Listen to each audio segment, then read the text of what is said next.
আজকে ঠেকুয়া বানাবো। ঠেকুয়া বানাবার জন্য প্রথমে আমি আমার হিসেব মতো আমি যতটা বানাবো ওই হিসাবে আটাটা নিয়ে নিলাম। এরকম একটা ছোট গ্লাস দিয়ে 3 গ্লাস আটা নিয়ে নিয়েছি।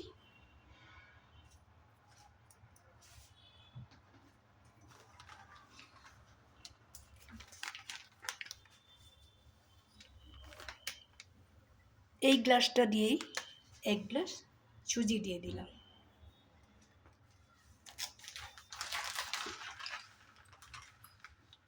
সুজিটা দিলে ঠেকুয়াটা খুবই ভালো হয়। এখানে দিয়ে দেব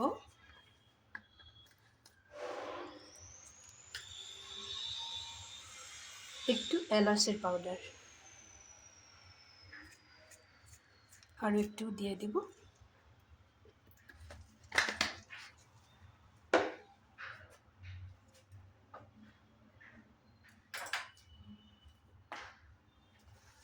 আমি এখানে চিনিটা ব্যবহার করব না, গুড় দিব। গুড় দিয়েই বানাবো। গুড় দিয়ে বানালে খুব বেশি টেস্টি হয়।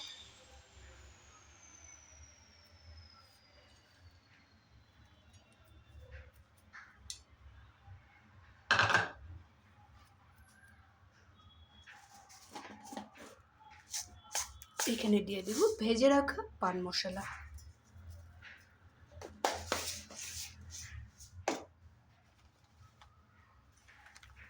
ঠেকুয়াতে এই কটা জিনিস লাগবে, তাহলেই ঠেকুয়া ভালো হবে। এখানে দিয়ে দিব নারকেলের পাউডার। নারকেলের পাউডারটাও আমি হিসাব করে দেব, খুব বেশিও না খুব কমও না। নারকেলের পাউডারটাও দিয়ে দিলাম।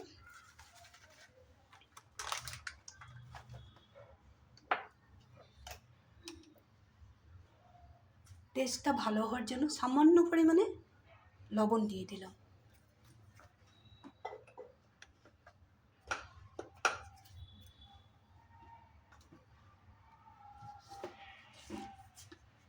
এখন এখানে দিব ঘি। ঘিটা খুব বেশি দিব না, হিসেব মতোই দিব। ঘিটা দিলে ফ্লেভারটা খুব ভালো হয়। ঘিটা বেশি না দেওয়ার একটাই কারণ, যখন তেলে ভাজবো তখন ঠেকুয়াগুলো ফেটে যাবে, যার জন্য বেশি একটা দিব না। এতটুকু ঘি দিলেই হয়ে যাবে।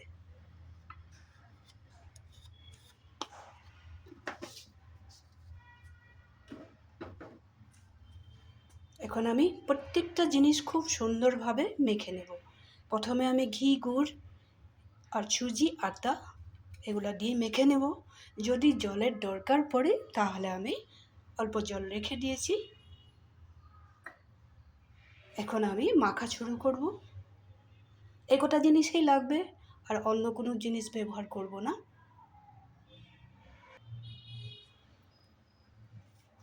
সবগুলো শুকনো জিনিস দিয়ে খুব সুন্দর করে মেখে নিলাম। এখন আমি অল্প অল্প করে জল ব্যবহার করব। ঠান্ডা জলেই দেবে, গরম জল দিতে লাগবে না। এখন জলটা দিয়ে সুন্দর করে একটা ডো বানিয়ে নেব। এই ধরনের একটা শুকনো শুকনো ডো বানিয়ে নিলাম। খুব বেশি ঢিলা করব না, ঢিলা করলে আমরা যেই ঠেকুয়াগুলো বানাবো ওটা শেপ দিতে একটু অসুবিধা হবে, খুলে খুলে যাবে, হয়তো গলে যাবে। যার জন্য এই ধরনের একটা শুকনো ডো বানিয়ে নিলাম। এই বাটির মধ্যে যতটুকু জল ছিল একটুকু বেঁচেই গেল, এতটা লাগে নাই। জলটা একদমই হিসাব মতো দেবে। হয়তো আগে তোমরা বানিয়ে খেয়েছো, এটা আমি জানি না, কিন্তু আমি এইভাবে বানিয়েছি, এই জন্য তোমাদেরকেও দেখিয়ে দিলাম। আগে বানিয়ে খেলে তো হিসাবটা পাবেই নিশ্চয়।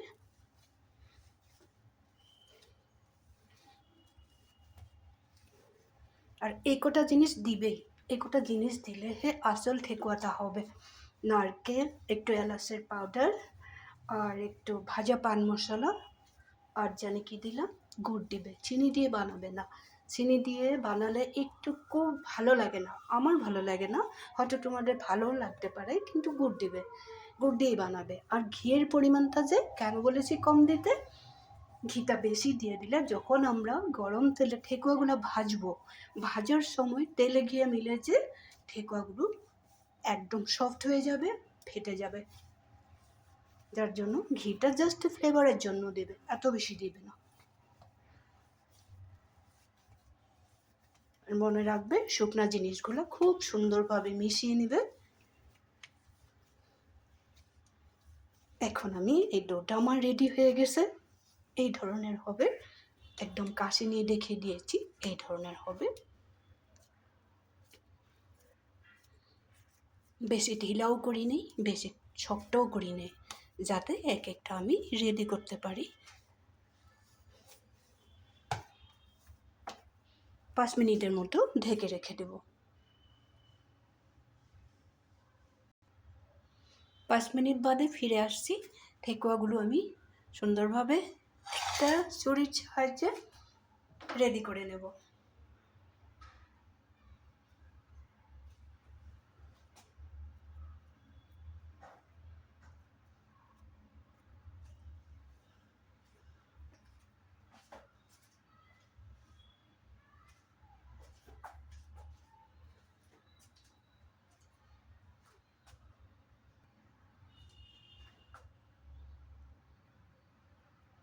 যার যেরকম ডিজাইন দিতে ইচ্ছা করে ওই রকমই দিতে পারবে, এটা যার যার নিজের ইচ্ছার উপরে কথা। আমি এই ধরনের একটা পাতা বানিয়ে নিলাম।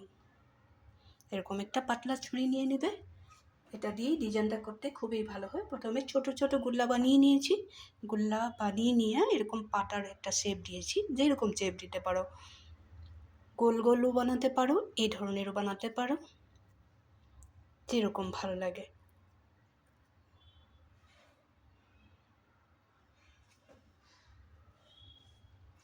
দুইটা রেডি করে নিয়েছি, আরও কয়েকটা দেখিয়ে দিই, বাকিগুলো এইভাবে বানিয়ে নেব।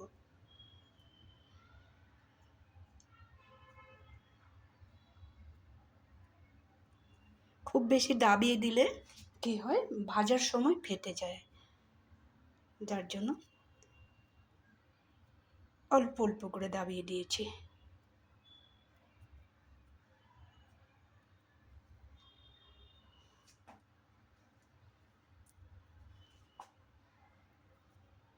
এইভাবে আমি সবগুলো রেডি করে নেব। তোমাদেরকে কয়েকটা দেখিয়ে দিলাম। এভাবে করলে দেখতেও ভালো লাগে, আমার এই পাতার শেপটাই ভালো লাগে দেখতে।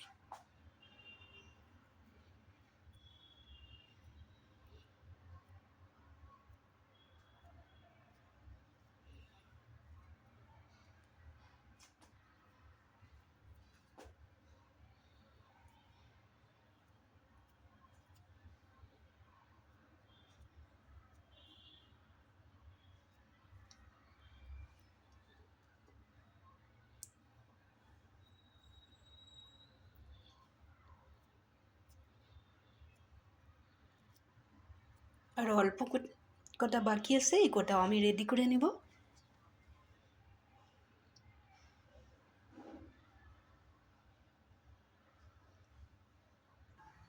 গ্যাসটা জ্বালিয়ে দিলাম, ঠেকুয়াগুলো আমি রেডি করে নিয়েছি। একটা ননস্টিকের কড়াই বসিয়ে দিলাম।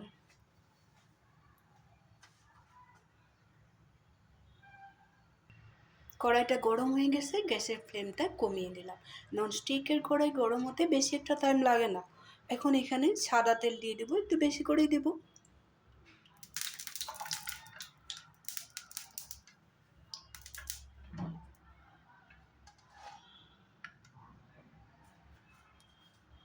এই যে আমি রেডি করা ঠেকুয়াগুলো, তোমরাও এভাবে বানিয়ে নেবে একদিন। এইভাবে পাতার ডিজাইনটা করলেই ভালো লাগে দেখতে। এখন আমি ফ্রাই করে নেব।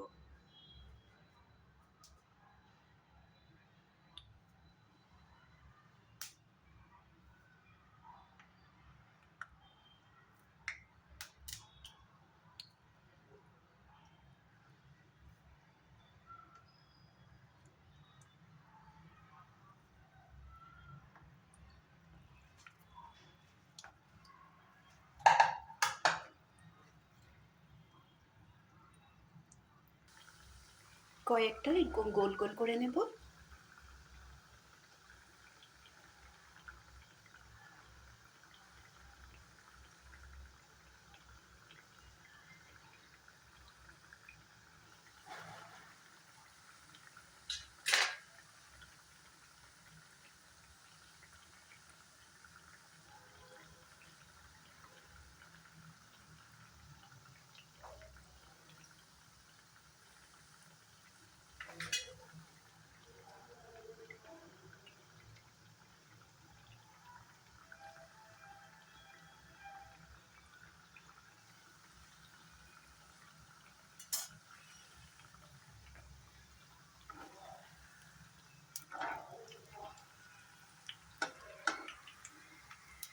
ঠেকুয়াগুলোর এক পিঠ খুব সুন্দর করে ভাজা হয়ে গেছে।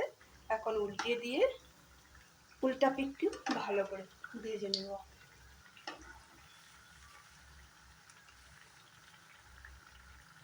তেলটা একবার গরম হয়ে গেলে গ্যাসের ফ্লেমটা কমিয়ে রাখবে, তাহলে ঠেকুয়াগুলো ভিতরটাও খুব সুন্দর করে সিদ্ধ হয়ে যাবে।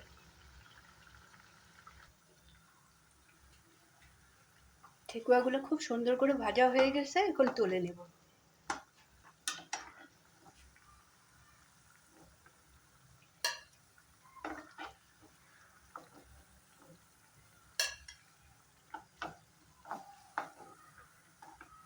ঘিটা কম দেওয়াতে একটাও ভেঙে যায় না, ফেটে যায় না।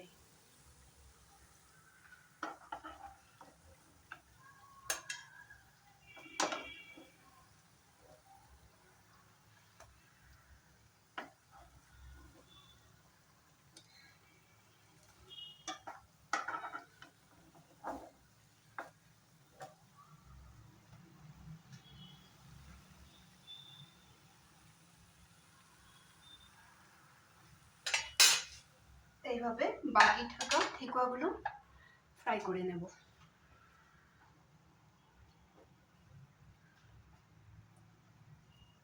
গ্যাসের ফ্লেমটা আমি কমিয়ে রেখেছি।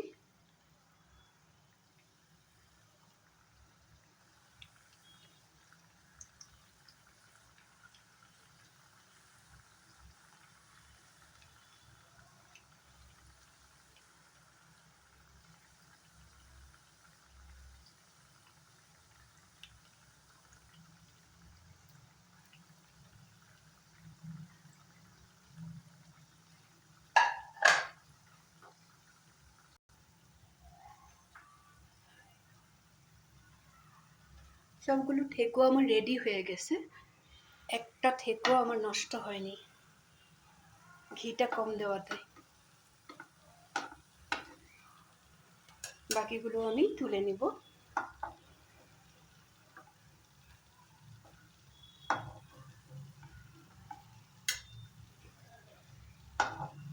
আজকের ঠেকুয়ার রেসিপিটা তোমাদের কেমন লাগলো বলবে কিন্তু, আর বাড়িতে এইভাবে বানাবে তো, এটি খেতে খুবই ভালো লাগে। প্রত্যেকটা জিনিস আমি যেভাবে দিয়েছি ওইভাবেই ব্যবহার করবে। এগুলো প্রায় বাড়িতেই থাকে, বেশি কিছু জিনিসের দরকারও হয় না। একটু আটা সুজি, একটু এলাচের পাউডার, একটু নারিকেলের পাউডার, সামান্য পান মশলা আর গুড়। আরেকটা কথা বলে দেই, তোমরা যদি জল দিয়ে মাখো না, তাহলে একটা কাজ করতে পারো, দুধ দিয়েও মাখতে পারো। সামান্য পরিমাণে একটু ঠান্ডা দুধ দিয়ে মেখে নিতে পারো, তাহলে আরও একটু বেশি টেস্টি হবে। রেসিপিটা যদি ভালো লেগে থাকে তাহলে লাইক শেয়ার তো করবে, সাথে থাকবে, ভালো থাকবে, সুস্থ থাকবে, বানিয়ে খেয়ে আমাকে কমেন্ট করবে। দেখো একটা থেকেও আমার নষ্ট হয়নি। এখন আমি ঠান্ডা হয়ে গেলে একটা প্লাস্টিকের কন্টেনারে আমি রাখবো না, একটা স্টিলের কন্টেনারে রেখে দেবো। প্লাস্টিকের কন্টেনারে রাখলে খুব তাড়াতাড়ি ব্যাকটেরিয়া হয়ে যায়, কিন্তু থাকবেই না, খেয়েই শেষ হয়ে যাবে। রাখা যায়, এই কথাটাই বলে দিলাম। আর চায়ের সাথে ছট করে বের করে দেওয়া যায়। আমি সবসময় ছট পূজার সময় বানাই, এবার আমার বানানো হয় না, যার জন্য আমি আজকে বানিয়েছি, এই জন্য তোমাদের সাথে শেয়ার করা। ভালো থাকবে, সুস্থ থাকবে।